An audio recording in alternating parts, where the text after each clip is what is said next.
Business Solutions. We're a human resources consulting firm where we actually work with businesses to build their organizations from a human capital management and planning perspective. So we do all things HR. If it's I'm thinking about growing and I'm thinking about adding employees and I don't know exactly which direction I should take, or I have employees and I haven't yet spent and invested the time in human resources that I need, we work from the helping you start it up to we have a process and we need it improved, or we just have a special project that we need completed and we don't have time to do it ourselves. So that's who we are as an organization.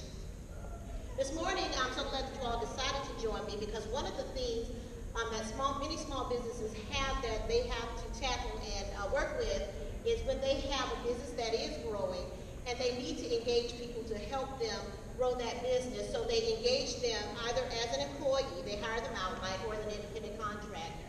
So today I'm going to talk with you a bit about employee versus independent contractor, and then how do you actually engage both, giving you some of the fundamental and foundational components that you'll need to consider when you actually reach that place, or if you're at that place right now today.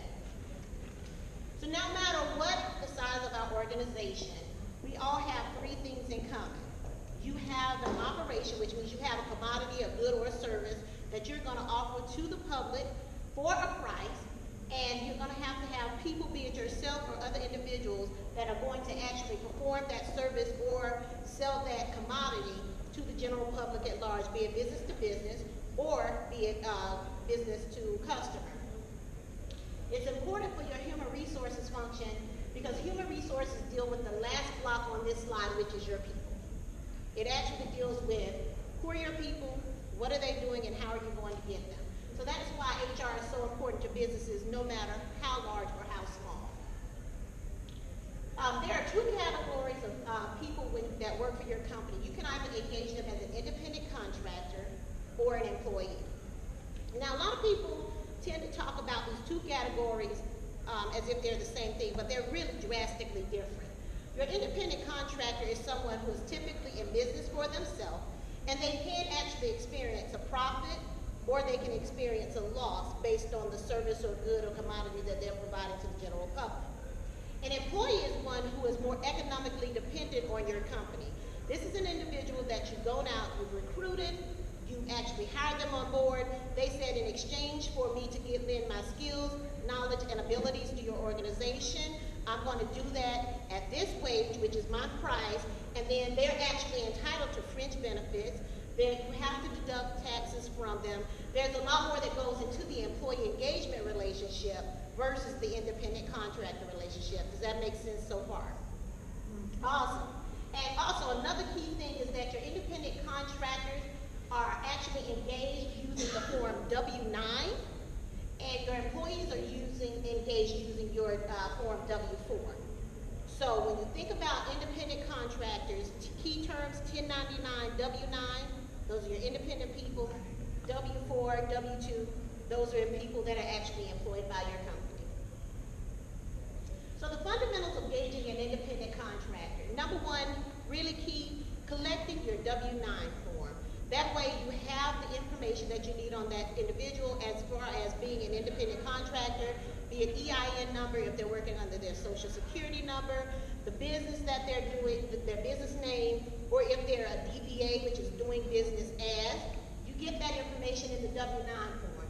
Have an agreement that actually outlines your engagement.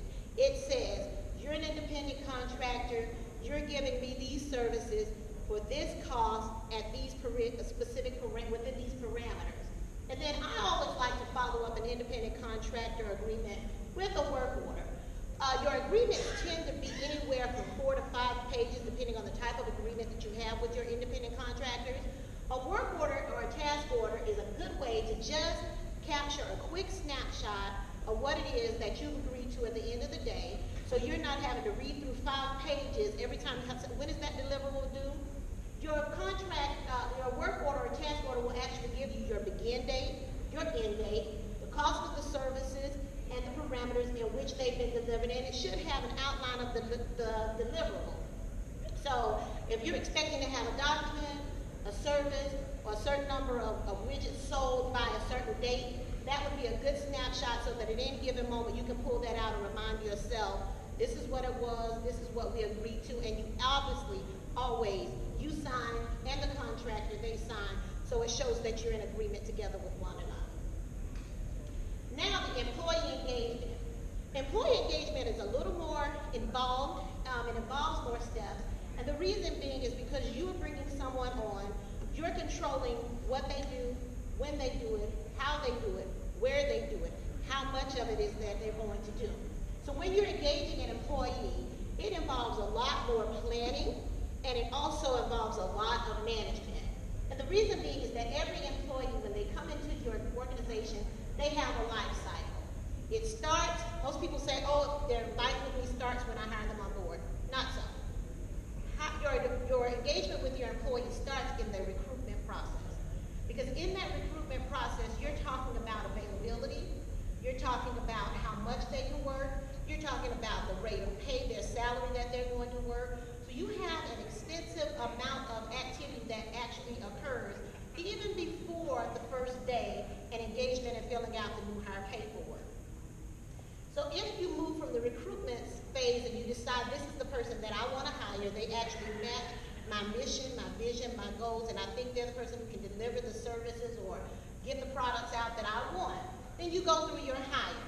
And that's where you actually have to determine what information am I going to collect from the employee at the onset of employment, and then what information do I need to give them?